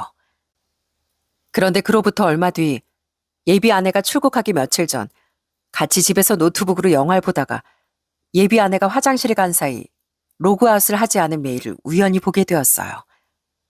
출국할 날짜에 맞춰 비행기 티켓 정보가 메일로 와 있더라고요. 그런데 그 출국 정보를 봤더니 거기 찍혀있는 도착지는 저한테 얘기를 했던 국가가 아니라 다른 곳에 도착을 하는 거였죠. 이게 도대체 뭔가 싶어 처음엔 예비 아내에게 물어보려고 했었어요. 그런데 그 순간 제 머릿속에 맴돌았던 건 바로 고모의 말이었습니다. 분명 뭔가가 있다는 고모의 말이 딱 떠올라 전 예비 아내에게 물어보지 않고 넘어가게 되었죠. 그리고서 며칠 뒤 예비 아내는 그대로 출국을 하게 되었어요. 그때 예비 아내와 함께 출국을 같이 한 사람이 있었습니다. 그건 바로 제가 의뢰한 심부름센터 직원이었죠. 그 직원은 예비 아내와 같은 비행기를 타고서 필리핀으로 향했습니다. 그리고 얼마 뒤 저에게 메시지가 하나 날라왔어요. 저에게 이메일을 보냈으니 확인해달라는 흥신소 직원의 메시지였죠. 저는 그 메시지를 보고서 바로 이메일을 확인해봤는데 거기 들어있는 정보를 보고서 정말 아연실색하고 말았어요. 그건 바로 충격적인 예비 아내의 실체 때문이었습니다. 흥신소 직원은 예비 아내의 뒤를 쫓아가 사진을 여러 장 찍어 보내줬는데 예비 아내는 봉사는커녕 다른 일을 하고 있었더라고요. 그 사진 속엔 예비 아내가 필리핀에 있는 카지노에 들어가 있는 장면이 찍혀 있었어요. 그리고 몇 장의 사진 중에선 예비 아내가 흡연을 하는 장면도 찍혀 있었고요. 전 예비 아내가 흡연하는 줄도 아예 모르고 있었거든요. 저와 만나는 동안엔 단 한 번도 그런 모습을 보인 적도 없었고 아예 냄새조차 나지 않았었거든요. 그런데 줄줄이 흡연을 하는 장면이 계속 찍혀 있었고 화장 또한 절 만날 때와는 다르게 정말 진하게 한 상태였어요. 그때 흥신소 직원이 저에게 전화가 오더니 더욱 충격적인 얘기를 하더군요. 사장님, 사진 확인해 보셨어요? 네, 근데 정말 이 사람 여기 간 거 맞습니까? 이번에만 간 건가요? 아유, 아니요. 이 여자 진짜 여기서 장난이 아니더라고요. 사장님 우리 아니었으면 진짜 큰일 날 뻔하셨어요. 이 여자 여기서 엄청 유명해요. 여기저기 원정 다니면서 노름하는 사람이라고 했나? 아무튼 이렇게 와서 돈 잃으면 거기서 남자 꼬셔서 돈 메꾸고 그런다고 하더라고요. 국내에도 알아보니까 강원도 거기 정선 있는 곳 아시죠? 거기도 많이 가셨던데. 네? 뭐라고요? 이 여자한테 당한 남자가 한둘이 아닌 것 같더라고요. 어쨌든 다른 정보들도 싹 다 이메일로 보내드릴 테니까 한번 확인해 보세요. 근데 사장님, 아시는 게 다가 아닌 것 같습니다. 전 정말 충격에 휩싸였습니다. 그렇게 순진하고 착해 보였던 여자가 원정까지 다닐 정도로 노름에 빠져 있었다니 눈으로 보고서도 진짜 믿기지가 않더라고요. 사실 이 여잔 한국에 유일하게 있는 강원랜드에도 수차례 출입을 했던 여자였습니다. 강원도에 있는 거기가 합법적인 곳이지만 베팅 금액도 최대로 해봤자 수십만 원 정도고 거기다가 사람도 진짜 많아서 도떼기 시장이라고 하더라고요. 그러다 보니 여기론 부족했는지 어느 순간부턴 해외까지 다니며 캄보디아, 필리핀, 마카오 등등 이런 노름판이 있는 곳만 원정으로 다녔던 거였죠. 예비 아내가 말했던 이사장이고 뭐고 이런 건 싹 다 거짓말이었고 저에게 보여줬던 사진 역시 풍경들은 죄다 다른 사람들이 찍었던 사진들을 자신이 찍었다고 보여준 거였으며 본인이 나온 건 다 조작이었던 거였어요. 이런 식으로 순진한 사람들을 속여 지금까지 돈을 뜯어먹고 그 돈으로 노름을 했던 꽃뱀이었던 거죠.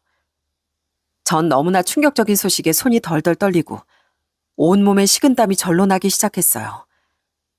이걸 도대체 어떻게 해야 하나 이 사람에게 바로 당장 얘기를 해서 헤어져야 하는 건가 싶었습니다. 그러던 와중 그 다음날 마침 예비 아내에게서 연락이 왔더라고요. 처음엔 전화를 받자마자 화를 내려고 하다가 도대체 무슨 얘기를 할까 싶어 조용히 반응을 봤습니다. 그랬더니 예비 아내는 진짜 뻔뻔하게 말을 하더라고요. 오빠, 나 도착했는데 정신이 없어서 이제 연락하네. 내 전화 많이 기다렸지? 안 그래도 아빠랑 얘기 나누다 보니까 시간 가는 줄 몰랐네. 잠시 통화 좀 할 수 있어?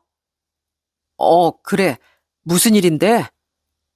아니, 다른 게 아니고 아빠한테 이번에 한국 들어가서 오빠도 보고 그러면 좋지 않냐고 하니까 여기 자선사업 마무리되면 그때 들어가겠다더라고.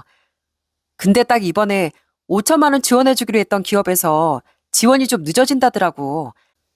다음 달 초엔 된다는데 그때까지 아빠 기다리면 바로 다음 사업 진행하러 또 다른 날에 가야 하고 그래서 내가 조급한 마음이 들어서 말이야. 그래서 말인데 우리 결혼 자금으로 준비했던 거 5천만 원 있잖아. 그거 좀 잠깐 빌릴 수 없어? 기업에서 지원 들어오면 아빠가 바로 돌려줄 수 있대. 뭐? 5천만 원? 워낙에 큰 사업이다 보니까 그 정도 필요하신가 봐. 이거 자금만 충족되면 다른 직원들이 아빠 대신 일 진행해도 되니까 바로 아빠 국내로 들어오실 수 있을 것 같은데 좀 어떻게 안 될까? 준비되면 나 바로 한국에 들어가서 계약서 같이 쓰자. 그래야 오빠도 마음이 놓이지. 이 여잔 정말 뻔뻔하게도 다른 남자 마찬가지로 저에게 돈을 갈취하려고 수작을 부리려고 하더라고요. 사실 그 전까지만 해도 그냥 헤어지면 된다고 생각하고서 끝내려고 했었습니다. 모든 실체를 다 알았으니 전 그냥 이걸 밝히고 헤어지기만 하면 되잖아요. 근데 이 여자 행동을 보고서 도저히 이대로 끝내선 안 되겠다는 생각이 들더라고요. 그래서 전 아무렇지 않게 얘기를 했습니다. 그래. 그럼 뭐 내가 도와야지 어떻게 하겠어. 일단 내가 준비하고 있으니까 그럼 한국으로 들어와. 정말? 진짜 그럴 수 있어? 오빠 진짜 고마워. 나 진짜 오빠 만난 거 정말 행운이다, 행운. 금방 비행기표 구하고 내가 다시 연락 줄게. 그렇게 전화를 끊고서 전 예비 아내가 다시 돌아오길 기다렸습니다. 그리고 돌아오는 날 전 공항까지 마중을 나가게 되었어요. 이 생각 없는 여잔 돈 받을 것만 생각하고서 신이 났는지 공항에 도착하는 시간도 자기 비행기가 떨어지는 그 시간에 맞춰 저에게 얘기를 해주더라고요. 그렇게 하면 당연히 제가 어느 비행기를 타고 어디서 왔는지 알 수 있음에도 돈에 눈이 멀어 거기까지 숨기려고도 하지 않더라고요. 그렇게 출국장 밖에서 딱 서 있던 그 순간 문이 열리더니 안에서 예비 아내가 나오더니 절 발견하곤 환하게 웃으며 저에게 달려왔습니다. 오빠, 벌써 와 있었어? 난 좀 걸릴 줄 알았는데 천천히 오지. 오늘아 차는 안 막혔어? 나 보고 싶었지. 난 오빠 너무 보고 싶었거든. 전엔 이 정도까지는 아니었는데 요즘은 왜 이렇게 오빠가 보고 싶은지 몰라. 비행기 타고 오느라 고생했겠네. 일단 나가서 커피라도 한 잔 마실까? 정리할 거 빨리 정리해야지. 커피? 그래, 그래. 거기서 계약서도 바로 쓰자. 나도 아빠한테 바로 보내줘야 돼서 그게 낫겠네. 그러더니 신나서 제 팔을 붙잡는 예비 아내 행동에 전 팔에 온통 소름이 돋았습니다. 그리고 카페에 딱 도착을 하고 나서 예비 아내는 정말 아무렇지 않게 저한테 묻더라고요. 오빠, 준비는 다 한 거야? 금액은 다 맞춰서 준비한 거지? 얼른 나한테 보내줘. 내가 아빠한테 바로 보내주면 되니까. 근데 나 오늘 저녁에 또 나가야 될 것 같아. 사실 하루는 좀 같이 있어야 된다 생각했는데 일정이 그렇게 됐네. 어쩌지? 그래. 그럼 뭐 어쩔 수 없지. 미안해, 오빠. 대신 내가 다녀오면서 선물 많이 사올게. 알았지? 그래, 그러던가. 그 전에 이거 좀 봐. 너한테 줄 선물이 있거든. 뭐, 선물? 이게 뭐야? 전 예비 아내에게 봉투 하나를 꺼내서 건넸습니다. 그랬더니 궁금하단 표정으로 바로 그 봉투를 열어보더군요. 그리고서 그 안에 들어있는 걸 보고 예비 아내는 얼굴이 새하얗게 질려버렸어요. 그 봉투 안에 들어있던 건 다름 아닌 예비 아내가 원정으로 노름하고 있었다는 그 증거였거든요. 그리고 숨겨둔 진실도 그 안에 들어있었고요. 예비 아내 말을 더듬으며 너무나 당황스러워했죠. 이게 다 뭐야? 오빠, 이거 어디서 났어? 이게 뭐냐니? 이게 네 실체 아니야. 언제까지 내가 모를 거라고 생각했어? 뭐?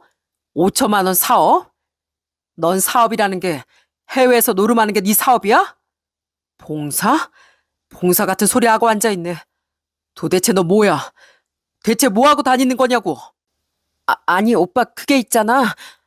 이번엔 나도 그냥 장난삼아, 그냥 재미 삼아서. 재미?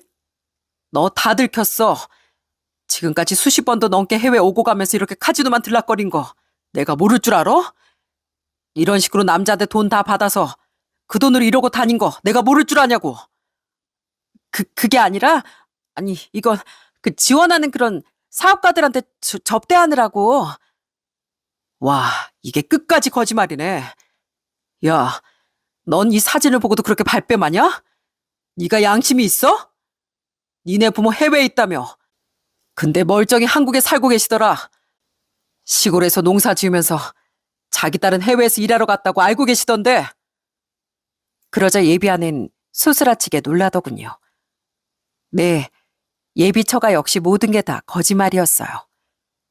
이사장을 했다던 예비장인은 처음부터 이사장도 아니었을 뿐 아니라 시골에서 소소하게 농사를 지며 살아가는 그런 사람들이었습니다. 아예 자기 딸이 한국에 있다는 것조차도 모르고 있었고 이렇게 원정으로 노름하는 줄은 생각도 못하고 있는 그런 사람들이었더라고요. 흥신소에 알아본 결과 이 여잔 지금껏 주변 사람들도 다 속이고서 그렇게 살아가고 있었던 거였죠. 처음엔 정말로 저에게 호감이 있었는지 모르겠지만 아버지를 소개하고 나서 저희 집에 어느 정도 돈이 있다는 걸 알게 되니 더 적극적으로 프로포즈를 하고 나섰던 이유도 죄다 저희 집에서 돈을 어떻게든 갈취하기 위해서였던 거였어요. 그런데도 소름 돋는 게 뭔지 아시나요? 그 여자가 모든 게 다 들통이 나자 미안하다, 잘못했다고 비는 게 아니라 갑자기 표정이 싹 바뀌더니 전혀 다른 모습을 보이기 시작했다는 거였어요. 와, 뒤에서 이런 짓까지 하는 줄 몰랐네. 사람 순진한 줄 알았더니 여자 뒷조사까지 하는 그런 사람이었어? 오빠 진짜 대단하다. 그런 사람인 줄 알았으면 나 이렇게까지 안 했을 텐데. 뭐? 너 지금 뭐라 그랬어? 아, 재수없게 걸려가지고선 다 됐는데. 그래, 나 이렇게 원정을 노름하면서 다녔다. 왜? 뭐 어쩔 건데? 네가 나랑 결혼한 것도 아니고 피해본 것도 없잖아. 뭐라고? 피해를 본 게 없어? 사람 기만하고 속인 게 왜 잘못이 아니야? 어떻게 잘못했다고 한마디도 안 하고 뻔뻔하게 그럴 수가 있냐고. 너 때문에 피해본 사람들이 여럿이라는 거 내가 모를 줄 알아? 아니, 그래서 오빠가 피해를 봤냐고. 그런 것도 없으면서 왜 나한테 큰 소리야? 재수 없으려니까. 됐고, 이제 다 알았으니 우리 사이는 쫑이네. 그럼 나 가도 되지? 뭐? 야, 야! 그러더니 당당히 일어서서 그 자리를 나가버린 그 여자를 보면서 정말 황당하고 어처구니가 없다는 게 이런 거구나 하는 생각이 들었습니다. 아무리 그래도 사람을 속이고 기만했으면 미안하단 사과는 해야 하는 거 아닌가요? 사람 마음을 이렇게나 가지고 장난을 쳤으면 양심이 있으면 그럴 수 없는 건데 이 여잔 진짜 뻔뻔하고도 염치 없다는 생각이 들었습니다. 어떻게 이 복수를 해야 할까? 전 정말 고민이 많았어요. 아무리 생각을 해도 절 속였다는 것도 너무 화가 났지만 전혀 반성을 하지 않는 그 여자의 태도에 분노가 치밀어 올랐거든요. 그런데 고모는 저에게 뜻밖의 말을 해주시더군요. 광연아, 그냥 둬. 걔 네가 그렇게 복수하지 않아도 크게 벌 받을 거다. 걔 주변에 남아있는 사람 아무도 없을 거야. 고모, 아무리 그래도 이렇게 그냥 두는 건 아니지. 나 진짜 어떻게든 이 복수 꼭 할 거야. 똥이 무서워서 피하겠니? 더러워서 피하는 거지. 그런 더러운 사람이랑은 아예 상종 안 하는 게 맞아. 그리고 그 여자 쫓는 사람 너 말고도 많을 거다. 그렇게 화가 나면 그냥 네가 알아둔 정보만 흘려줘. 그럼 걔 알아서 자멸할 테니까. 전 그때 고모의 말이 무슨 말인지 알 수 없었어요. 그저 그땐 고모가 절 달래려고 하는 말인 줄로만 알았습니다. 그리고 얼마 뒤 정말 고모의 말처럼 그 여잔 결국 벌을 받게 되었어요. 사실 전 금전적인 피해는 없었지만 절 만나기 전에 국내에서 저와 비슷한 일을 겪은 사람이 있었더라고요. 그 사람은 자기가 피해를 입은 줄도 모르고 그저 여자친구에게 헤어짐을 통보당했다고만 생각을 했더라고요. 흥시소를 통해 전 그 남자에게 이 모든 사실을 알렸고 자료들도 싹 다 모아 보냈습니다. 그 남자는 이 사실을 알고서 크게 분노를 했고 결국 그 남자가 제 전 예비 아내에게 민사소송을 걸게 된 거였어요. 그래서 그 여잔 사기죄로 소송을 당할 뿐 아니라 민사로 속이고 받아간 돈을 다시 갚아야 하게 되었고 그뿐만 아니라 상습적인 원정 도박으로 경찰 조사까지 받게 되었죠. 결국 법적 처분에 돈까지 갚아야 하는 걸로 처벌을 받게 되었죠. 거기다가 원래는 시골에 살던 그 여자의 집에서 해외에 나가 일을 하니 어느 정도 돈을 지원해준 모양이었어요. 그런데 가족들한테도 다 손절을 당하고서 진짜 외톨이가 됐다고 하더라고요. 나중에 저한테 연락이 와서 울며불며 하는 소리가 얼마나 기가 막혔는지 모릅니다. 오빠, 나야, 나 보배 잘 지내고 있어? 뭐야, 네가 무슨 양심 있어서 나한테 전화를 해? 왜, 또 나한테 돈이라도 뜯어먹게? 전화하지 마. 네 목소리 듣는 것도 소름 끼치니까. 오빠까지 그러지 마. 나 주변 사람들한테 다 손절당해서 이제 아무도 없어. 해외로 나갈 길도 없고 나 지금 돈 갚느라 힘들어. 그래도 오빠 날 있는 그대로 좋아해줬잖아. 나 진짜 힘들어. 기댈 곳도 없고. 그래서 오빠 생각이 많이 나더라. 뭐? 있는 그대로 널 좋아해? 아니지. 네가 속여서 꾸민 그 모습을 내가 좋아한 거니까. 난 너 그 자체를 좋아해 본 적이 없어. 착각하지 마. 그리고 너같이 악랄한 애랑은 대화조차 나누고 싶지 않거든? 네 벌 그걸로 끝날 거라고 생각하지 마. 네가 해온 그 악행만큼 앞으로 너한테 남은 벌은 더 있을 거니까. 그러니까 나한테 앞으로 전화도 하지 마. 나한텐 너랑 만났던 그 순간이 내 인생에서 제일 최악이니까. 그렇게 전 그 뻔뻔한 여자의 전화를 끊어버리고 말았습니다. 얼마나 절 호구로 생각했으면 이후에도 저한테 연락을 할 수 있는지 정말 이해가 되지 않았지만 뭐 그 정도 뻔뻔함이 있어야 사기도 치는구나 하는 생각도 들더라고요. 그리고 벌을 받고 있는 그 여자의 말로를 보면서 얼마나 속으로 다행이라고 생각했는지 모릅니다.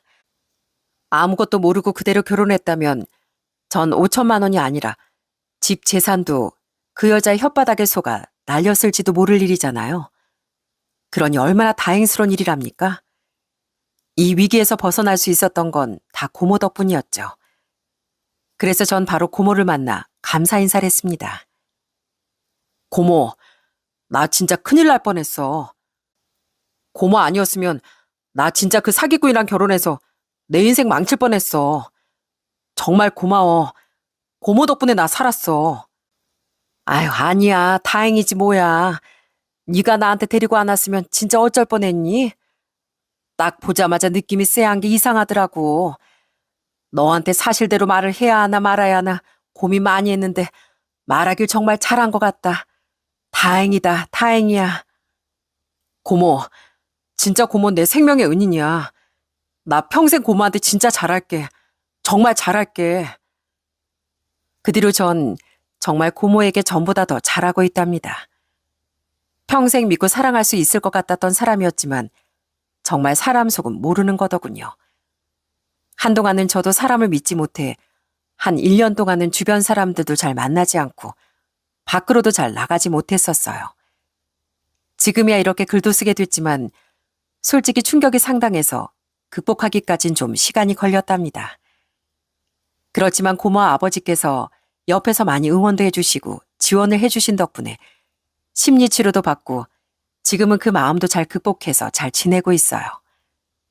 제가 그렇게 숨고 살 필요는 없는 거더라고요. 전 잘못한 게 없고 떳떳하니까요. 그래서 앞으로는 누구보다 절 아껴주고 사랑해주는 고모와 아버지가 계시기 때문에 전 그 두 분을 믿고서 이 세상을 다시금 잘 살아보려고 해요. 요즘은 다른 것보다 아버지와 고모랑 같이 시간을 보내려고 노력하고 있어요. 바쁘단 핑계로 자주 얼굴도 못 봤었는데 이 사건을 계기로 가족들과 더 자주 만나야 되겠다는 생각이 들었거든요. 지금 이 사연을 들으신 분들도 정말 이런 일이 있다고 생각이 드실지도 모르겠지만 세상엔 진짜 기가 막힌 일들이 벌어지는 거더라고요. 열 길 물속은 알아도 한 길 사람 속은 모른다는 옛말이 진짜 맞는 말인 것 같습니다. 중요한 건 어떤 사람을 만나든지 가장 믿어야 할 건 자기 자신이라고 생각을 해요. 그리고 남을 속이고 기만하는 사람은 반드시 꼭 벌을 받는다고 생각합니다. 우리나라가 사기꾼 천지라고 많이들 얘기하죠. 저도 이번 일을 당하고 나서 보니 정말 그 말이 사실인 것 같더라고요. 사기라는 게 금전적 피해도 문제지만 심리적인 피해가 진짜 상당하더군요. 아무리 사기라는 걸 알고 이젠 끝이 난 사건이라 해도 심리적인 피해는 생각보다 오래가서 더 힘들어하시는 분들도 많은 것 같습니다. 그렇지만 남의 눈에 눈물 나게 하면 본인 눈엔 피눈물 난다고 하죠. 다른 사람들에게 상처를 입으신 분들이 계시다면 결국엔 처벌을 받고 땅을 치고 후회하는 그 여자의 모습을 보시면서 조금이나마 위안이 되셨으면 좋겠네요. 저도 앞으로는 제 곁에 소중한 것들 더 잘 지켜나가며 행복하게 살아보려고요. 제 이야기를 끝까지 들어주셔서 정말 감사합니다. 여러분들의 삶엔 항상 행복한 일만 가득하시길 바랍니다.